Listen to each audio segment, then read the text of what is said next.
Hello, and welcome to a new week of Homeschool Moms Unfiltered. We are your source for messy, imperfect, secular, progressive homeschool community. I'm your host, Amanda, and my awesome co-host is... Hello, I'm Meagan. All right, so let's clear a couple things up real quick right off the top. This podcast is for all progressive homeschoolers, as is our Facebook community. It's called Homeschool Moms because, well, we are two homeschool moms and it's our podcast, right? Okay. That's it. That's all. The second, yes, progressive homeschooling does exist. Progressive homeschool community does exist. Here, we believe that Black Lives Matter, love is love, your body, your choice, women's rights and trans rights are human rights, climate change is real, and a whole lot of other things, as well as the fact that hate never made any country great. Definitely not, right? So yeah, you can settle in and relax here at the podcast, in our Facebook community, our Patreon communities, wherever you find us. Just know that we're working really hard behind the scenes to ensure a safe space for marginalized community members and just a less stressful experience for everyone. Like, I don't know about you, but if I see easy peasy in one more group, like, right? It's like, I'm over it. I'm so done. So it's nice to be in an environment where you don't have to kind of keep this guard up to deflect some of the crap that gets spread in these other groups. So relax, settle in. It's an awesome environment, if I do say so on your behalf as well, Amanda. So today we'll be talking about Beast Academy, and this will primarily be an Amanda monologue because she's our curriculum guru and I am your quirky unschooler. And I think the universe was really looking out for me when we scheduled this episode for this week because I picked up some sort of bug and I feel like crap. So don't be surprised if you see me over here coughing up a lung or blowing my nose while I'm muted because Amanda's just going to rock and it's going to be great. But first, Amanda kicked us off by saying that we are your messy and imperfect homeschool mom friends. And that is true. We do like to keep it real around here. So we kind of kick off each week's episode with just a recap of our weeks, what's new in our worlds, what's going well, what's not going well. We will never gloss over the imperfect stuff and make you think our lives are perfect. So yeah, what's up with you, Amanda? You know, for the most part, things are good. We're recording a little bit later in the week than we usually do. It's a Friday, and it is a Friday, right? I'm so confused. I've been confused. I know. I'm perpetually confused right now. So we're very fortunate. We're doing this kind of homeschooling journey right now, and we're world schooling. We're in Italy, but last week we took a trip to Cyprus and we recorded from Cyprus. It was good, but it was a very hard trip for me. And it left me really wiped out, which is a whole other thing. If you've been following along, you don't have a lot of health problems, and that factors into our life quite a bit. So today is the first day this week that I have felt somewhat close to normal. I'm very thankful to finally be feeling better. My brain is working a little better, and yeah, I'm not dreading trying to life quite so much. Definitely have more patience for my kiddo today. And it's just a bad feeling, right? Like when you're not well, whether it's chronic illness or a viral illness, whatever the case may be. And you just like, you can't be the parent that you want to be, and you're kind of short tempered and just like, can you just leave me alone? I don't want to hear another story right now. I can't, so I'm glad to be feeling better. Would the next amazing thing would be if it would stop raining here so we could at least get out for a walk or something. We didn't really bring great rain gear. We brought cold weather stuff, but not great rain gear. So that's been a little challenging. But yeah, homeschooling is going fine. The kiddo's happy with his lessons. We've got a good balance going. And so, yeah, generally things are pretty good here. I don't think quite the same can be said for you. Yeah, I feel like crap, man. Holy cow. One of my kids picked up some sort of funk. My boys went to Birmingham last weekend to play in this huge Yu-Gi-Oh tournament. And one kid brought back some funk and he's feeling much better. Not 100%. I still hear him coughing and stuff at night, but generally speaking, his energy levels are back and stuff. But he passed it on to me and one of my other kids. And the two of us just feel like garbage now. My nose is very sore from using tissues that are not soft enough. But yeah, other than that, I mean, I've watched a lot of Netflix this week, some of it better than others. I did finish, I was talking to Amanda yesterday. I was watching La Dolce Villa on Netflix, and I was like, this is so horrible. I don't think I can finish it, but I finished it because I don't feel good. And what else am I going to do? And it really was cheesy and predictable, and it wasn't amazing. But, so yeah, I've just been kind of doing that thing. One of my kids went on a college tour the other day, which was super cool. I was supposed to go with her, but because I had the funk, I was like, you're going to take this train and then walk to the campus and check yourself in and take lots of pictures and tell me all about it. So she went and did that. And it really was just like a very introductory level college tour. When she gets into, she liked it. So she's going to email admissions and get more information and get into more of the department specifics. Like, I'll get involved for that stuff, but at least she was able to go and kind of do the basics and whatnot. So that was good. But yeah, that's kind of it. We're just kind of doing our thing. So Netflix and rest and, comfort food and phone scrolling and whatever, because I don't feel good. So there's not much else going on. And terrible tissues. I was just saying, like, I really hope that we don't get sick here where we are, because I have yet to find any kind of truly soft tissue. I really like the kind with the lotion in them. And our grocery store that we go to does not have anything remotely close to that. I'm like, oh, this is going to be rough. The tissues they leave a lot to be desired. So yeah, my nose is very sore right now. So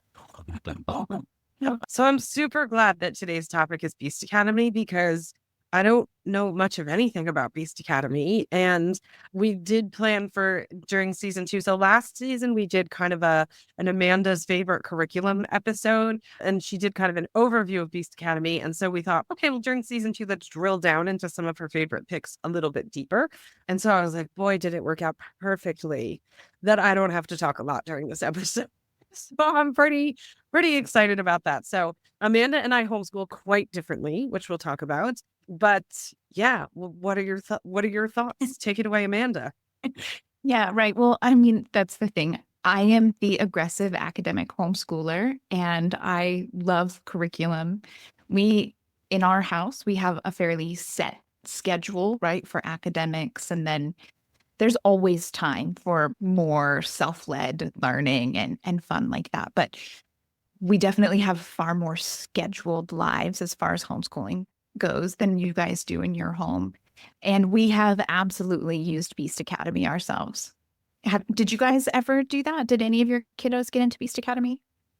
We have not, no. So, I mean, I have 3 kids. If you're new to the podcast, my oldest 2 have learned math organically and are quite strong with math. And today's topic is not how to learn math as an unschooler. We can talk about that some other time. If you drop a bunch of comments and we find out that there's a desire for that, we can certainly do that. But I can assure you that it's possible. I mean, my 17-year-old went to college at 16 and took, college level blueprinting, which is, hardcore engineering and so much math, and just did really great. And my daughter, same thing. She's amazing with math. My youngest kiddo does enjoy formal math, right? That's one of the kind of misconceptions about unschooling, is that sometimes people will say in Facebook groups, like, what is unschooling? And somebody who doesn't really understand it will comment and be like, no curriculum or whatever. I'm like, well, not actually true. Like, you can totally use curriculum as an unschooler. Different philosophy. It's just about the reason you're using the curriculum, et cetera, right? But I do have one kid who loves formal math, but he takes all his math live on OutSchool. He's on OutSchool like 7 hours a week with an amazing math teacher. So yeah, so I don't really know a ton about Beast Academy, but I'm excited to learn more. And for a couple of reasons. Like, number one, I always enjoy hearing and watching somebody kind of do their thing, like the thing that they're passionate about, even if it's like something that I don't have a huge interest in. It's like watching somebody in their jam and just loving their thing. So I'm like, I always enjoy it when you get to do your thing. And I know you like it. So I'm excited to hear why you like it and learn more about it. So I'm excited. Let's do it.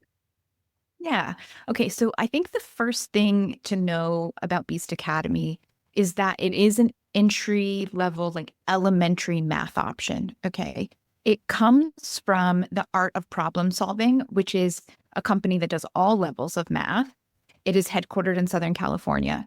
So it's a popular math curriculum for mathy kids, specifically a homeschool curriculum for mathy kids, and then as a supplemental math curriculum or program for a lot of gifted kids who are attending brick and mortar schools. So it gets used in two different ways. And then they also have summer camps and spring break camps and things like that for kids who are in a standard school, but they want extra, or maybe their parents want extra math for them, right? Let's be real. So there's sort of two schools of thought when it comes to this math supplementation piece for gifted kids. And if you're listening to this for Beast Academy and you're like, well, we don't homeschool, this all applies, right? This is just a deep dive on what Beast Academy actually looks like because it is a very popular curriculum for homeschoolers. But if you have a gifted kid who's in a regular school of any type, a brick and mortar school, feel free to keep listening.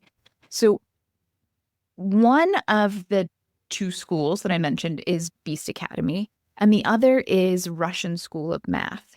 So we aren't going to do a deep dive into Russian School of Math today, but I do want to just mention it is more focused on memorization of math facts and quick, efficient recall of those facts, right? So that's kind of why there's these two schools of thought and how they break down. You've got Beast Academy and then Russian School of Math, which is a bit more straightforward with the timed stuff and the worksheets and drills and things like that.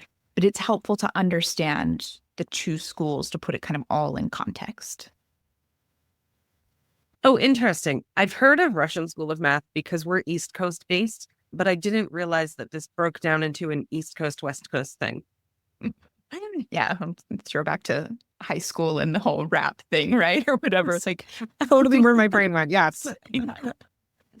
It is. I mean, I thought it was interesting because we're based in SoCal. So Beast Academy was a pretty logical solution for us, and a lot of people talked about it. But a couple years ago, we went to New York City and did a summer program in New York City because my kiddo got accepted into this thing. And it was great, but I was surprised to find that so many of the parents there in New York City had their kids going to Russian School of Math classes. And I was like, oh, well, what about Beast Academy? And they were like, oh, that's a little like West Coast SoCal for we prefer the structure of Russian School of Math. And I was like, oh, well, that's interesting that it's so very East Coast, West Coast in a lot of ways. So it is what it is. All right. So back to actual Beast Academy. The thing with Beast Academy is it's fun, right? It uses a comic book style for the textbook. The entire textbook looks like it's comic strips and it has these characters. You can use the paper books and workbooks that are like actual printed workbooks you buy, but you can also do the online version with the ebook. If you do the online version, you have monsters and it's a little bit gamified and, like it's definitely designed to be fun.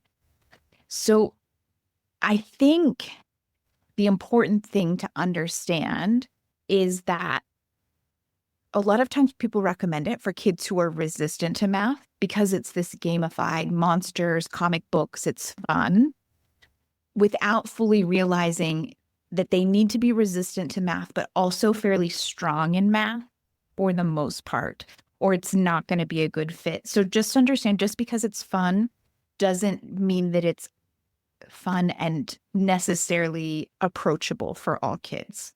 Mm-hmm.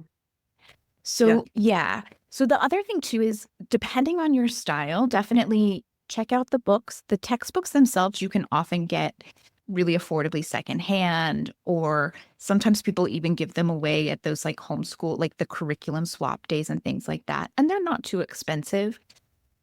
For me, I really like the online option because my kiddo gets immediate feedback after each question.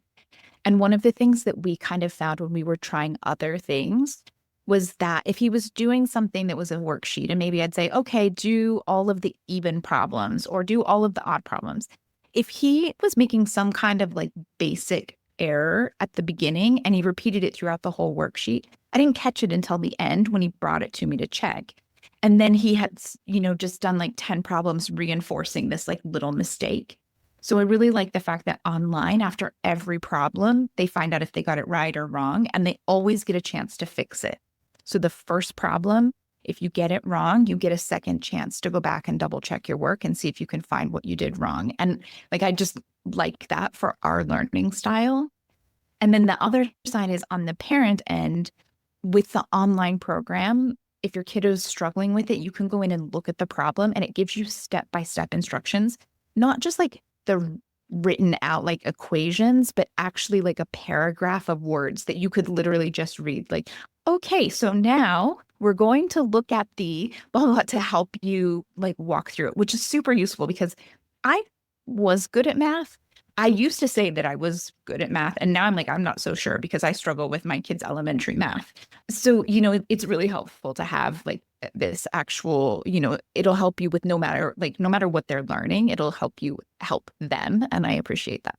It is worth mentioning that you can do live Beast Academy classes through Art of Problem Solving. They have live teachers who do virtual online classes throughout the school year. And then there are lots of other places too, right? You can find people who are teaching it on OutSchool and things like that as well. If you don't want to pay it's not cheap. I'll put it that way. It might be affordable for some people, but it's not cheap to do it through Art of Problem Solving.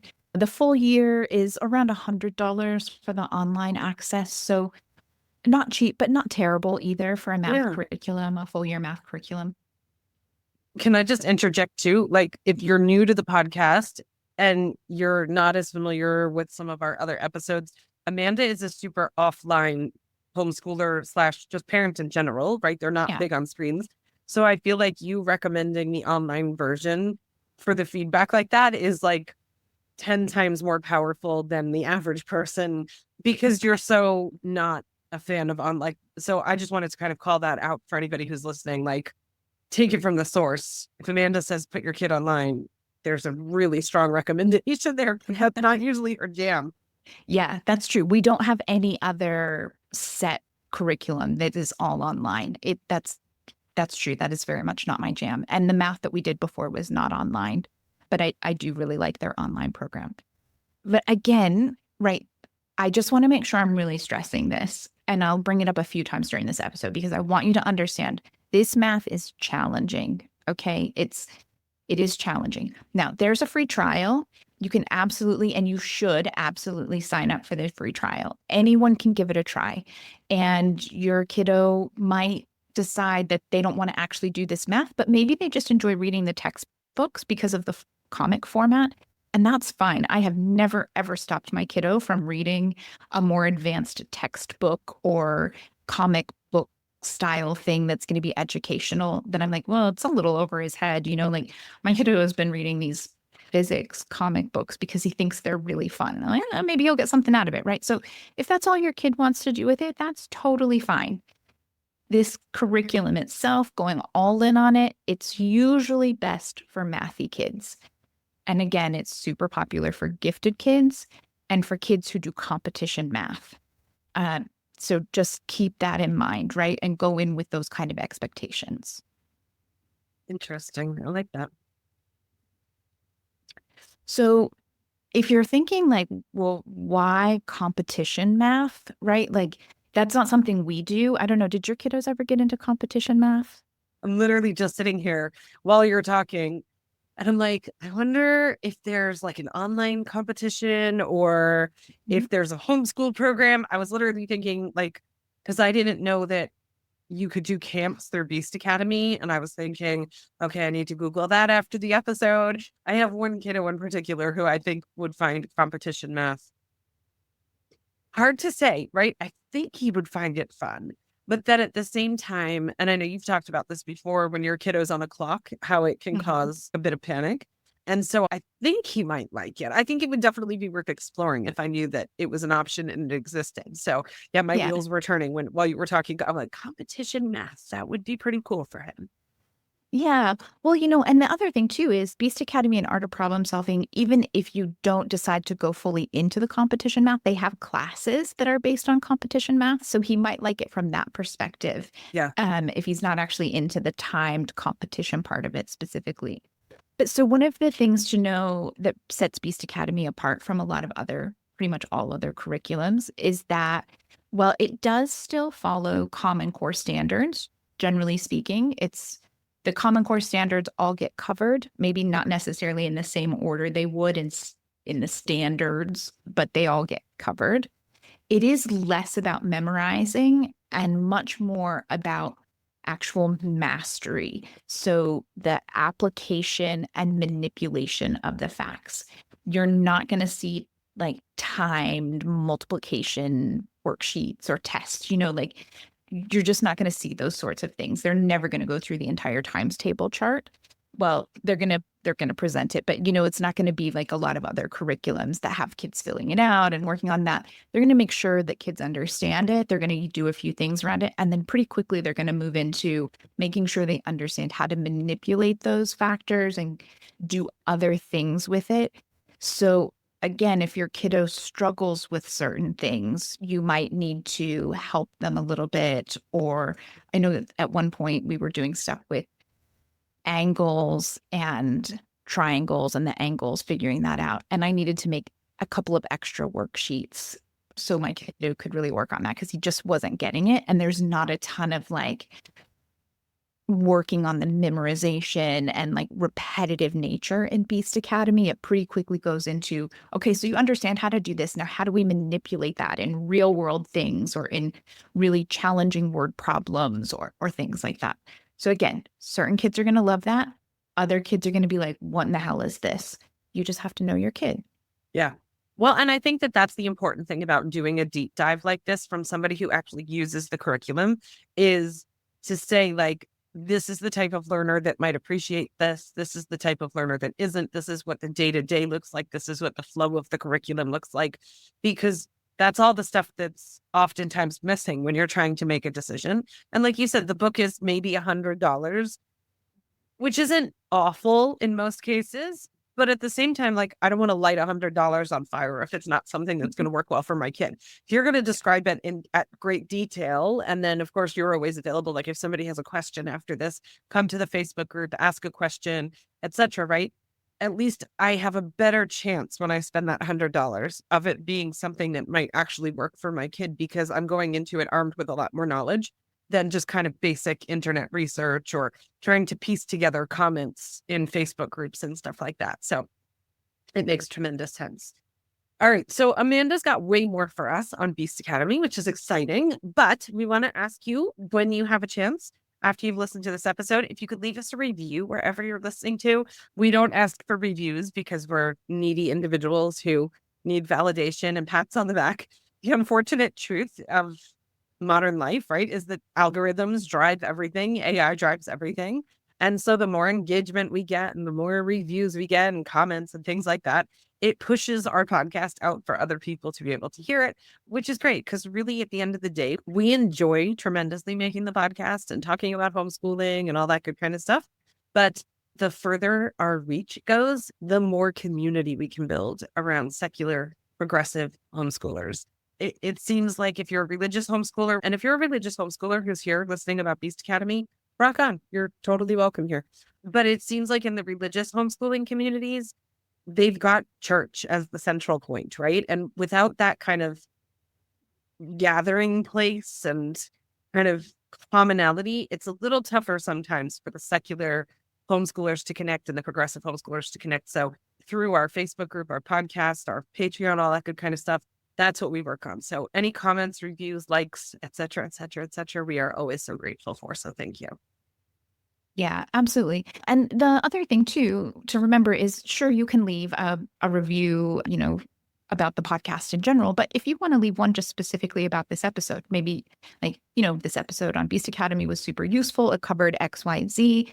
That's helpful for a lot of people, right? If someone is randomly searching and Googling and they come across a Beast Academy review, I know I look at reviews all the time and I'm always like, I go check the comments under a review. Like, is this a real review where they're actually going to tell me something useful, or are they just basically reading off of whatever the company website said? Because I don't need that. Like I can read the company website. I need someone who actually uses it and knows how it works. So those kind of specific reviews are really helpful as well. Okay, so with all of that said, let's go ahead and look at the next kind of part about Beast Academy that I think is so important and not enough people understand. And that's the Beast Academy levels. All right, so it's important to understand that Beast Academy has levels 1 to 5. These are not grades 1 to 5, okay? Some people get through level 1 during what would be considered grade 1 or a school year. It doesn't have to work that way. And the levels are really not designed to be grade, like level 1 to grade 1. For example, level 1 says it's for kids ages 6 to 8. Now, I'll be honest, we did not do level 1 because it didn't come out until August of 2022. Beast Academy used to start at level 2. So we did other math before we started Beast Academy. But again, it's just really important to understand this is not a one-to-one equivalent situation. So another like personal example, my kiddo was technically in second grade when we decided to try Beast Academy. And part of that was because I was uneducated about how Beast Academy worked. And I was like, oh, level 2, he's in second grade, time to do it. But also, he was in second grade, but he had completed both Khan Academy and Singapore Dimensions math through the third grade. So I thought, well, we'll probably start at level 3. I guess we've missed level 2. But I had him do the placement test that they have online. We'll talk a little bit more in depth about that later. And it put him in level 2C. So there are 4 units or kind of 4 sections in each one. So A, B, C, and D. It said to start him at level 2C. And then I will admit that it was a bit easy in the beginning, but I think that there's a real advantage to that with Beast Academy math because they are going to have to think and manipulate numbers in a way that they probably have never done before. So being able to practice that on things that they are already fairly good at to help build their confidence before it gets harder is a really good thing because it does get harder and it will get quite a bit more challenging and pretty quickly at that. So I always recommend starting at least a chapter or 2 before you think you really need to, just to help build that initial confidence with the curriculum before it's really like, hey, you've never done this kind of math and you're not passing any of the lessons. Isn't this great? Oh, elementary kid is going to be like, I love failing every lesson. This is wonderful. I mean, I think that's we're not big curriculum people, right? But I feel like that's even just great logic to apply to anything in homeschooling, right? Let your kids get their confidence and all that. As we're talking, I'm thinking, so my 13-year-old has a service dog, right? And when she was in training and stuff, we would get weekly report cards and all this kind of stuff. And the woman who trained her was amazing. And, but she would talk about the fact, like, we want her to feel successful. We want to set her up for success. We want her to feel successful. They can feel that. They can feel that, like, I did a good job thing, right? And it's so true. Like, that's just so intrinsic to living beings in general, that we want to feel accomplished. We want to feel successful. And so to start anything new on a level of frustration would just suck, right?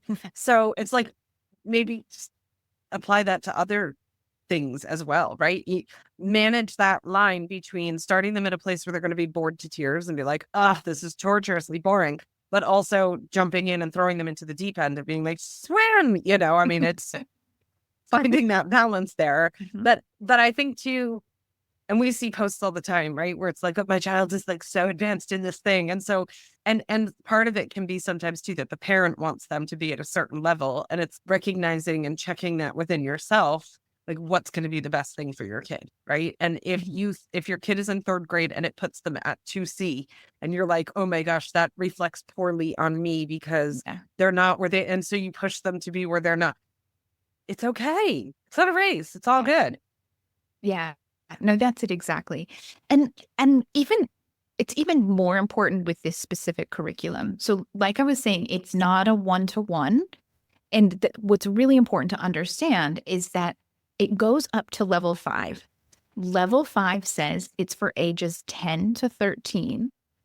And once you finish, you're ready for pre-algebra. There is no kid who's in 5th grade doing 5th grade math who finishes 5th grade math and moves into pre-algebra, okay? Like, that's not how math in regular math books works. So in level 5, Beast Academy, kids are actually learning a lot of the pre-algebra A or pre-algebra 1 ideas and concepts. And they do that specifically because it has been such a fun gamified comic book style learning experience with no homework and, none of that kind of stuff. And then after they finish level 5, they have to choose whether they're going to go on to the art of problem solving curriculum or they're going to go into some other curriculum. But they want to set the kids up so that when they make that transition into pre-algebra and they're learning a new style of learning and a new type of curriculum, and they're having to do things differently, that it's a review of a lot of concepts so that it's not quite so challenging. So again, it's this idea of setting them up to have confidence as they start on their next kind of level of math. And I think it's great. I think it's a really wonderful way of doing it. But I think a lot of people don't understand that, right? So if your kiddo is doing Beast Academy and they love it, and you're like, there's no way they're going to finish level 5, even by 6th grade, it's okay. It really doesn't matter because whenever they finish level 5, they're going to go into pre-algebra, right? Like maybe as the curriculum, as the aggressive academic, maybe don't be doing level 5 Beast Academy as a freshman in high school because they're pretty far behind now at this point, right? But like it is not meant to be a one-to-one. So just please keep that in mind. And then as I mentioned, there are these pre-tests on the website. It has their paper versions, you print them off, and the answers, you're going to want the answer key.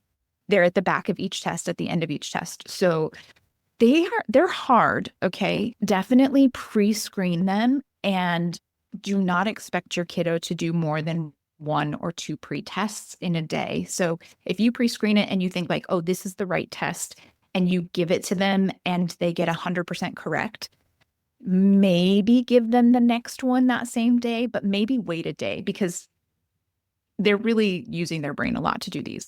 And the same for, you give them a pre-test and they only get 20%. You're like, okay, well, clearly that's the wrong level. We need to go back a level. Maybe do it the next day kind of thing. I think, I don't remember exactly, but I'm pretty sure it's like 70% of the pretest is what they want the kids to get for that to be the right level for them. So it'll say right there when you go in and do it, it's really easy to find on the Beast Academy website. But keep in mind, you definitely want to do the pretest so you know you're getting started at the right place. Different people handle it differently. I personally set a time instead of a number of lessons. And one of the things you'll find with Beast Academy is most of the lessons in a new unit, say you're starting in square roots, the first few lessons are going to be pretty easy, and then it's going to pretty quickly get much harder. So in our home, I say, I want you to do 20 to 30 minutes of math a day. And that idea is at the 20-minute mark, maybe even at the 15-minute mark, if you are about done with a lesson, then that's all, and if you're at the 12-minute mark and you finish a lesson, you got time to start another lesson.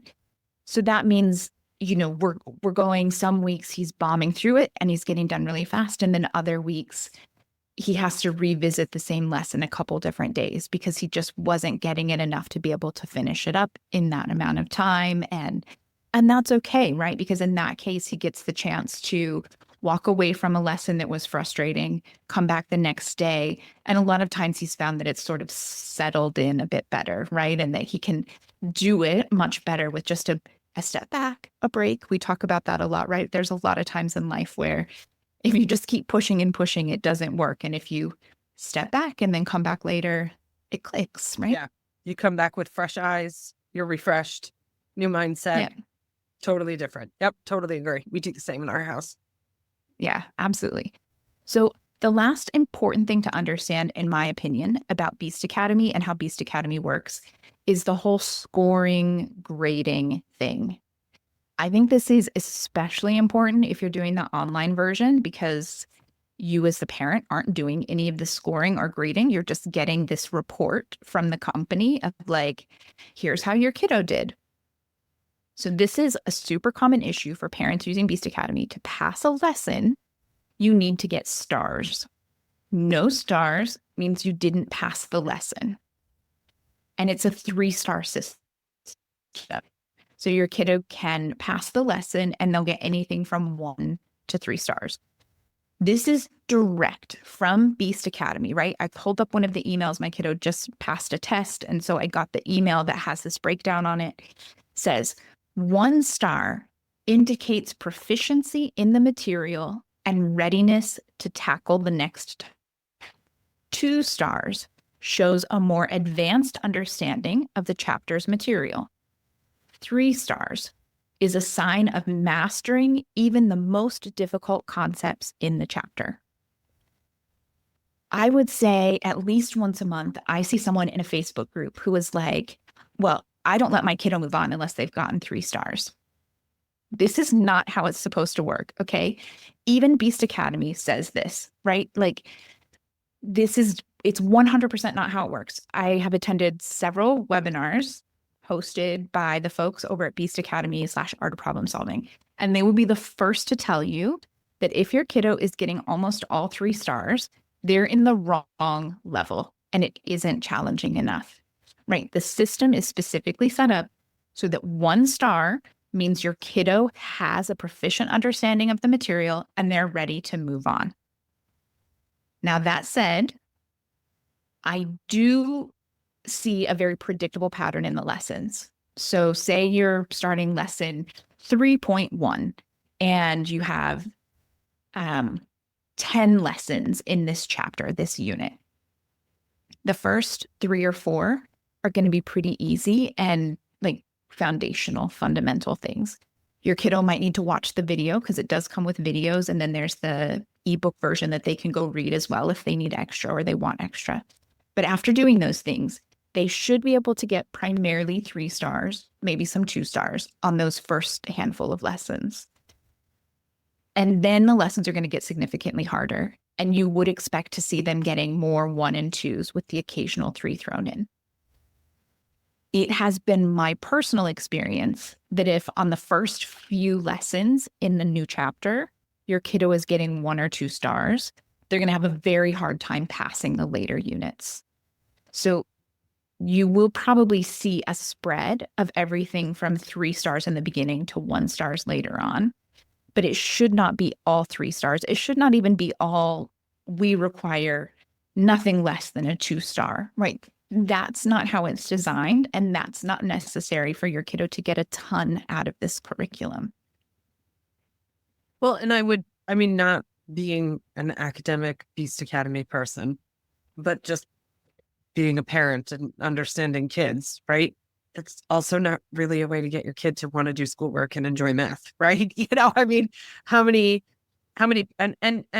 and be excited to learn and try something new and all of that, right? Like there's so much psychology to our little humans that we go through life with. And that's not it, right? That's not a winning.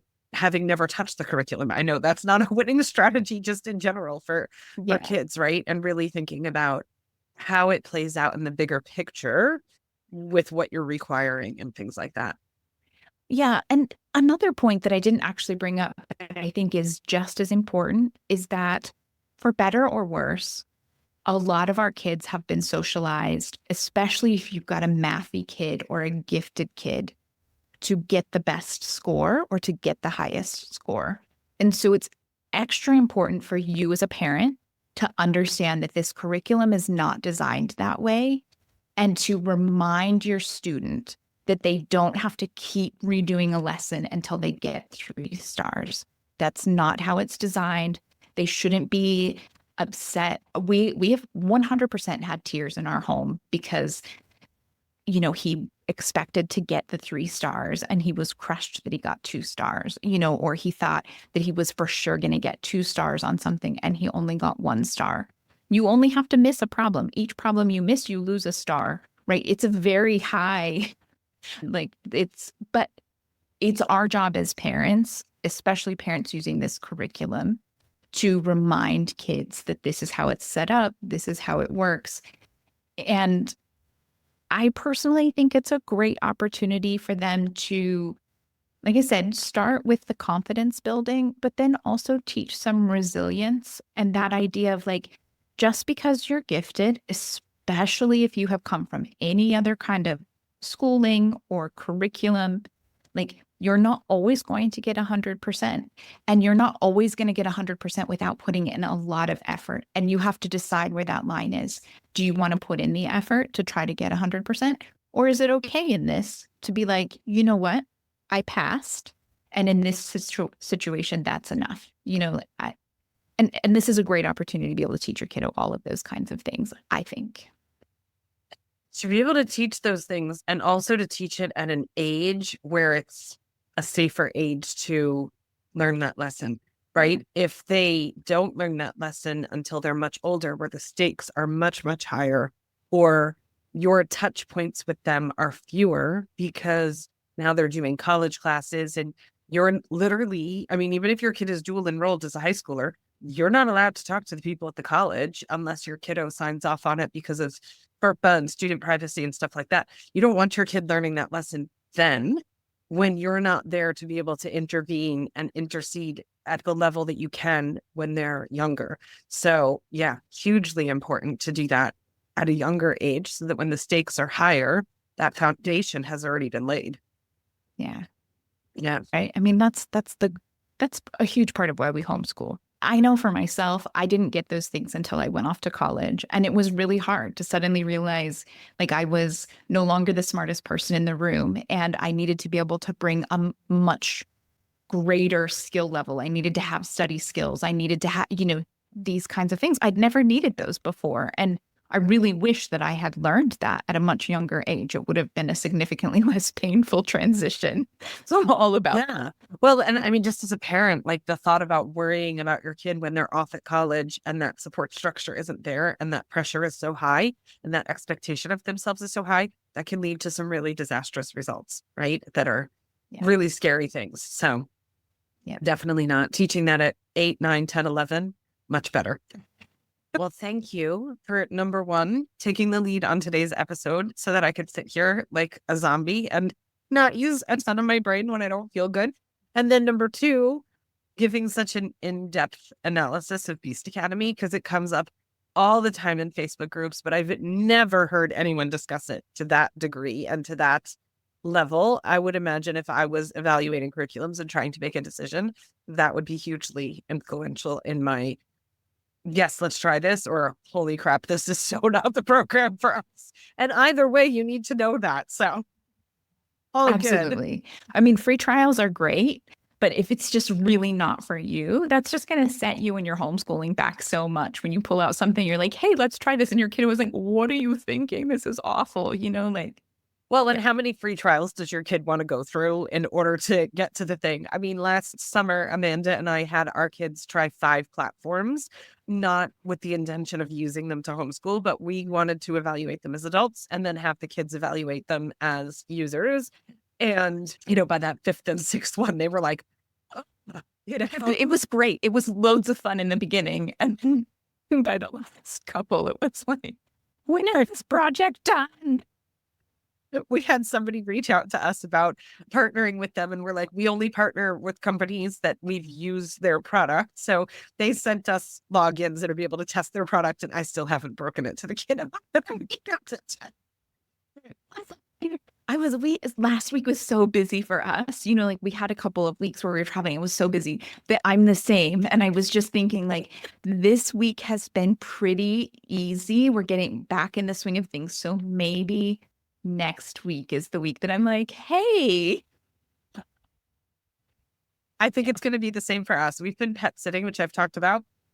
FYI, great way to world school on a budget. And so our pet sit ends tomorrow and we change accommodation tomorrow. And so we'll be at a hostel in central London for like 2 weeks after this.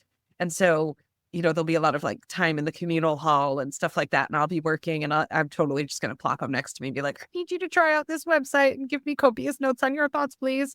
So it'll be pretty good. But yeah, so the fewer free trials that you have to drag your kid through, the closer you can get the target, to the bullseye of the target the first time, the better.